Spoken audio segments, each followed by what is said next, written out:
بالکل یہ آپ کو گفتگو سن کے لگے گا کہ آج بھی اگر کوئی دعوت حق بلند کرتا ہے تو اس کے ساتھ بالکل اس طریقے سے گفتگو کی جاتی ہے. قالوا یا ہود، تو وہ کہنے لگے اے ہود، ما جئتنا ببینۃ وما نحن بتارکی آلہتنا، تو ہمارے پاس کوئی روشن دلیل تو نہیں لے کر آیا، کوئی تیری بات ہمارے دل کو ٹھکتی نہیں ہے، اور نہ ہم تیرے کہنے پر اپنے الہوں کو چھوڑ سکتے ہیں، عن قولک، تیرے قول پر، وما نحن لک بمؤمنین، اور نہ ہی ہم تجھ پر ایمان لانے والے ہیں. تو یہ آج بھی اگر کوئی حق بات کرے تو وہ کہتے ہیں نہیں جی ساڈے بزرگ پاگل سن، انہوں نے نہیں پتا، تسی کوئی نویکلی گل کر رہے ہو، آپ کوئی نئی بات کر رہے ہیں. بالکل اس طریقے سے ابھی تو آگے آپ دیکھیں بڑا انجوائے کریں گے جب یہ ابھی گفتگو شروع ہوئی ہے. ان نقول الا اعتراک بعض آلہتنا بسوء، ہمیں تو لگتا ہے کہ یہ جو تیرا دماغی توازن بگڑ گیا ہے تو یہ ہمارے کسی بزرگ کی گستاخی کرنے کا انجام ہے. یہ جو ہم نے آلہہ بنائے ہیں نا، ان کی مار تجھے پڑ گئی ہے جو تجھے اتنی بہکی بہکی باتیں کرتا ہے. تو آج ایسی لوگ نہیں بات کرتے، وہ جی فلاں بزرگ کی گستاخی کی اس لیے اس قسم کی بات کرتے ہیں.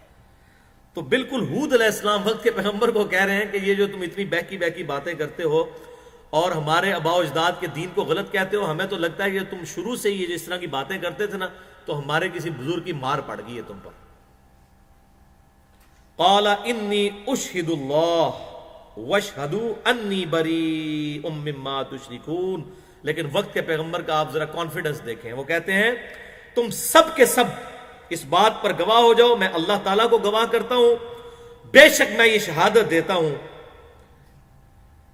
کہ انی بریء مما تشرکون، کہ میں بری ہوں ان تمام ہستیوں کے شرک سے جن کو تم اللہ کے مقابلے پر الہ ٹھہراتے ہو، من دونی، اس کے سوا، فکیدونی جمیعا ثم لا تنظرون. تو تم سب کے سب مل کر اپنے بزرگوں کو اکٹھا کر کے سب کے سب لوگ مل کر میرے خلاف جو سازش کرنی ہے کر لو اور مجھے مہلت بھی نہ دو.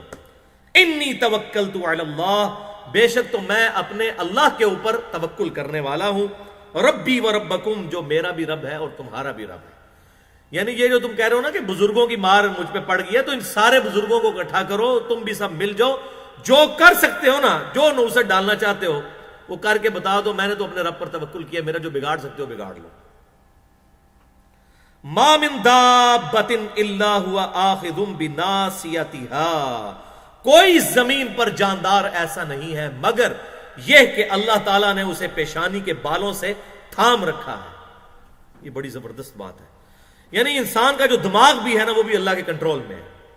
یہ جو تم کہہ رہے ہو کہ ہم تم پر جو ہے وہ بزرگوں کی طرف سے کوئی آفت ٹوٹ پڑی ہے، تم بزرگوں کے گستاخ تھے تو ان کی نحوست، ان کی طرف سے تم پر اس کام کی نحوست پڑ گئی ہے، تو تم ان سب کو اکٹھے کرو، مجھے مہلت بھی نہ دو، جو کر سکتے ہو کرو، میں اپنے رب پر توکل کرتا ہوں. میرا رب وہ ہے کہ زمین پر کوئی جاندار ایسا نہیں ہے مگر یہ کہ اللہ تعالیٰ نے اسے پیشانی کے بالوں سے تھام رکھا ہے.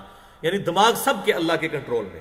واللہ عالم اب کیسی چپ ایک فٹ ہے اس دماغ میں کہ جس کو اللہ تبارک و تعالیٰ کنٹرول کرتا ہے.